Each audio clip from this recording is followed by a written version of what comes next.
Hi everyone, this is Paul here from the Magdalene Centre. Today I'm doing the Science and Seasons report for the week beginning the 14th of February, highlighting the key transits and changes in the skies and what these mean for us, and just giving a rough overview of what it all means. So before I go through the actual aspects, I just want to clarify that astrology doesn't control us anyway. It's a reflection of what's going on internally. The astrology is using representation to help us understand how the energy around us is moving, what it's doing, and what lessons it's outlining, so we can then align with them and make best use of these aspects. So start off with the usual, with the moon's transit. So start off with the moon in Aquarius. So this is a time of feeling the need to connect with community, to work together towards a greater whole, and just developing that sense of community spirit and working with one another rather than looking out for just ourselves. And this will build up until we have the solar eclipse in Aquarius on Thursday. This will be at 9:05 in the evening Universal Time, and there'll be a lot of aspects linked to this solar eclipse. I'll go into some detail of this, but I'll be doing a separate report on that where I'll go into a lot more detail. Then the moon will be moving into Pisces on Friday, so here we'll be feeling a desire and that emotional need for a sense of oneness. So it'll be a time of slowing down, going inwards, and surrendering to the universal energies, and letting universal love and feeling of oneness pervade our actions, pervade our feelings, and radiate compassion and universal love towards others. Then on Sunday, the moon moves into Aries, starting a brand new cycle through the zodiac. And this will be a time where we feel that need for action, of pursuing goals that we need, and a need to be active and doing something. So this is obviously a good time to start new things. And then on Thursday, the moon will enter Taurus, and this is a time where, after the rapid pace of Aries, you may feel that desire to slow down for a bit, to get grounded again, to take things slowly, take things steady, and just do maybe some gentle exercise or spending time in nature to help us feel grounded. Now, other key changes during this week is, but on Sunday, both the Sun and Mercury will be entering Pisces, so this will be a big change both at the level of identity of the collective theme, but also what the mindsets may be like, or what the collective thinking or communication is going to be like. So with the Sun moving into Pisces, this is coming towards the end of the entire zodiacal year. So with Pisces, it's tying up all loose ends, it's letting go of what is no longer necessary, or that we don't need to take into the next cycle, and it's allowing us to dream or to identify what it is that we want to create in the next cycle. So with Pisces, this is a key time for meditation, of taking that inward journey and to face whatever attachments we don't need anymore that are going to hold us back, and it's a time of letting go. Pisces, being the final sign of the zodiac, is about completion and closure. It's acknowledging the things that have served their time in our lives and taking them into the next cycle of growth isn't going to help us. It's actually going to create unnecessary weight or an unnecessary burden. So it's time to let it go. It's also time for allowing or connecting with the universal energies, connecting with Source, and allowing those energies to flow through us and dissolve the ego in its current form, so that whatever egoic attachments we've developed over the last year but aren't going to serve us any purpose, this is a period of focusing these attachments and letting them go, so that we prepare ourselves for when the ego is reborn in Aries, and ideally reborn in a new form that's more conducive to the goals we want to develop over the next astrological cycle.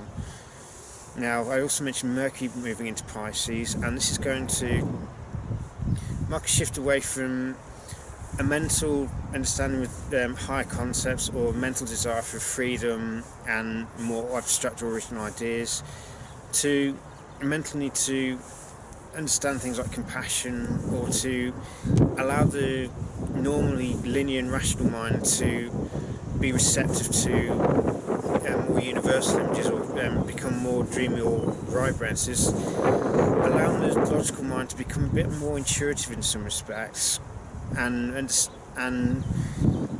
also bringing perspective to the rational mind, because the rational mind is like the conscious ego, but that is a tiny part of the collective mind. It's very small, and with Mercury's passage through Pisces, it's maybe a time where we have to acknowledge that actually we don't really know that much at all.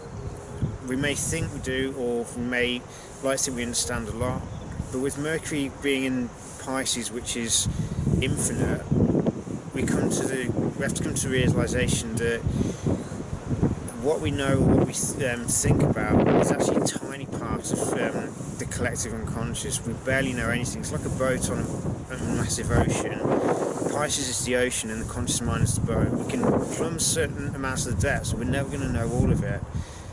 So this is also a time where it may be helpful to become comfortable with the unknown, to accept the fact that we don't know everything, and that's okay. We don't have to know everything. I mean, let's face it, if we knew everything, there'd be no such thing as a surprise in life. There'd be no joy of discovery. There'd be no sense of awe at the wonders of life. So this is a period of allowing the rational mind to be partially dissolved, so we understand that the rational mind may become receptive to perspective or realization that things are far more vast than we can ever consciously comprehend, and that truth lies beyond the realms of the mind. But if we can become comfortable with the unknown and receptive to ideas that may not seem particularly rational or logical, but are equally valid and truthful, then our thinking patterns can become more fluid and more open to new ideas or new perceptions and visions that the normal logic might dictate is impossible, but actually it is possible. We just don't realise it. And Mercury also deals with our speech, so this is also an opportunity to imbue our speech with, or make sure that it's passed through the lens of love and compassion. So we don't use harsh words of speech, we don't criticise other people necessarily. We look at how can we share ideas, or how can we speak to one another in a loving and compassionate way, and to imbue or use or integrate empathy into our communication, so we don't just speak without thinking. We make sure that whatever we're saying is done with empathy and compassion rather than judgment. Now, if we go back to the solar eclipse, one of the key aspects to this is going to be a square from Jupiter. So, with Jupiter being in Scorpio, the expansion is going on with the unconscious and making the unconscious conscious. So we're looking at taking that journey into the shadow and liberating energy from it by facing the shadow, acknowledging where we have negative attachments, where we hold on to things, and having the courage to let go of them, to forgive ourselves, forgive others. So forgiveness is a key part of this. It's learning to forgive ourselves for any things we've done wrong in the past, and forgive others for perceived slights or their perceived trespasses. Because if we hold on to resentment, or we remain attached to wounds, then we're never going to achieve freedom.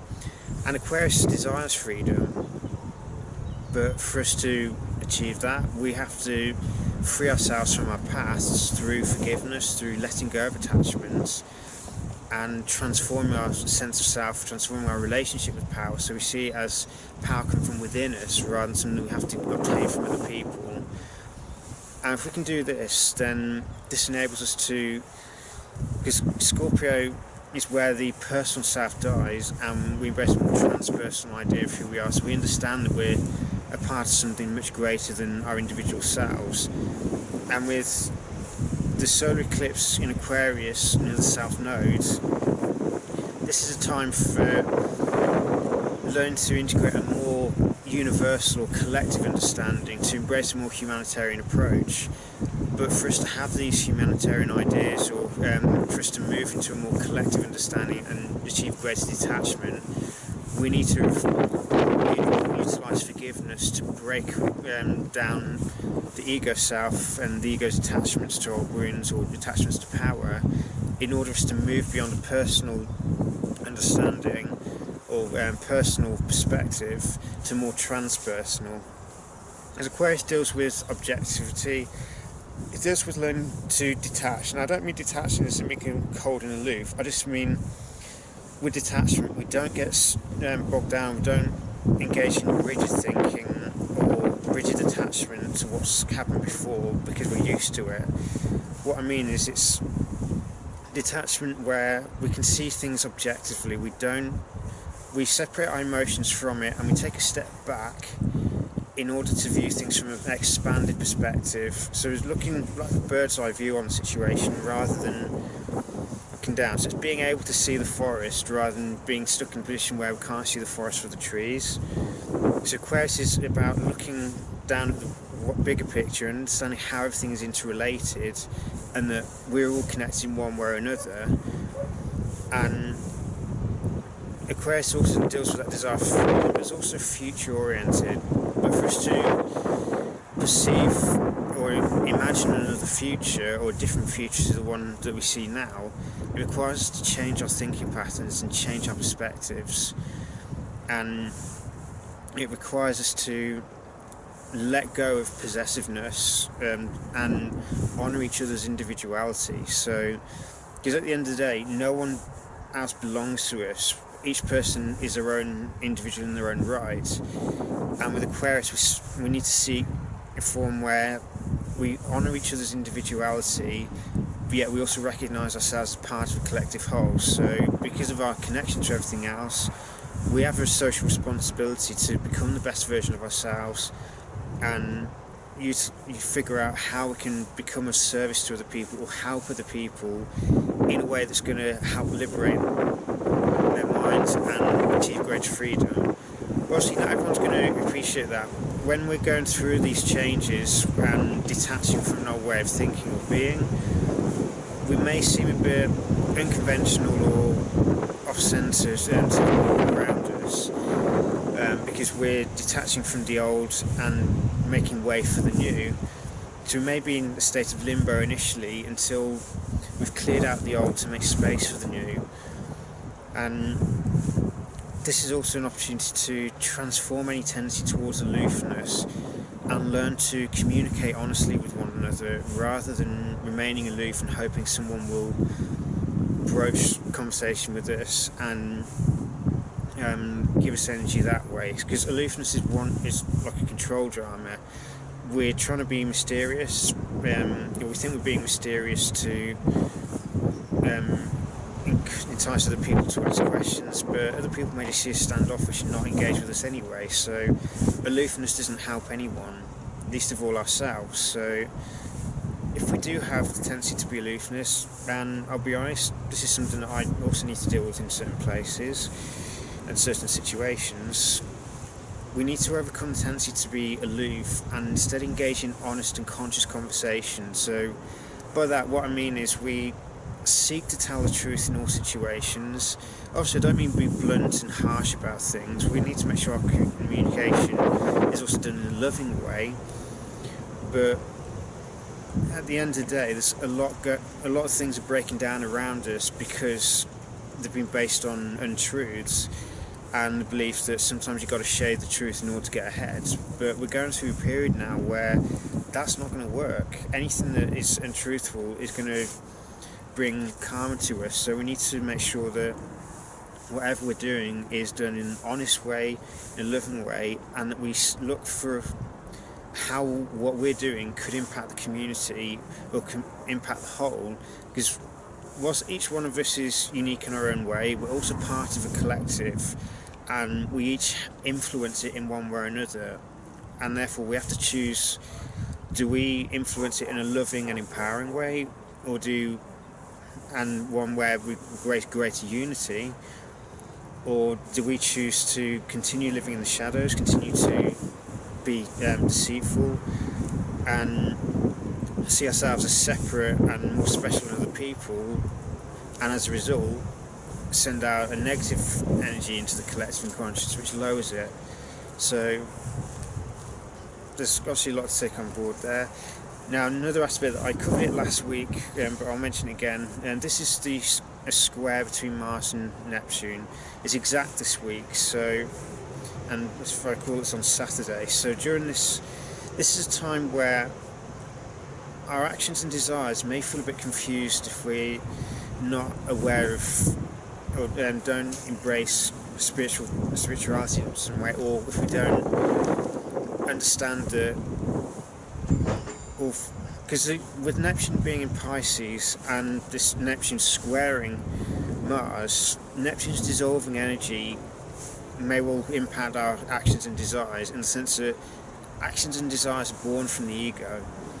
So with Neptune's dissolving energy reducing this, it can cause confusion with our actions and desires, but that doesn't have to be that way, because if we can utilize spiritual devotion or use meditation to reflect on our actions and let go of the desires that are born out of egoic needs rather than soul's needs, then we can transform the way that we act, we can transform the desires that we pursue, so that our desires are based on spiritual devotion and aligning our actions with service. It's like in Buddhism referring to Dharma as the right path of right action. And with Neptune here, this is producing a sometimes necessary challenge to the actions and desires, so that they're transformed and brought into alignment with the soul, rather than operating at two different ends, or operating at the lower end and causing our egos to get out of control. So there's a lot going on there. So I hope it's a useful guide for the week. There's a lot of opportunity for transformation, and the solar eclipse is going to introduce a new lesson of embracing great detachment and more holistic thinking, a more humanitarian point of view, through understanding that we're all interconnected. But we all have to choose to engage with this process. It's not going to happen automatically to us. If we can go inwards and transform ourselves, we can then make use of this energy and align with the natural flow of events that were unfolding around us, rather than trying to fight to make things happen, or trying to stay in a limited perspective or hold on to limited beliefs. We all have to choose to go through the process of transformation. It doesn't happen, it's not forced upon us. The planets are just a representation of what the energies around us are doing, but they don't force us to do anything. They're just reflecting what's happening in the unconscious. If we can become conscious of that, then we can make better use of the energies and make sure that our actions are guided by wisdom rather than rash desires. So I hope it's a useful guide for you. May this week bring many blessings, much growth, plenty of transformation, and a more empowered perspective for you. Take care.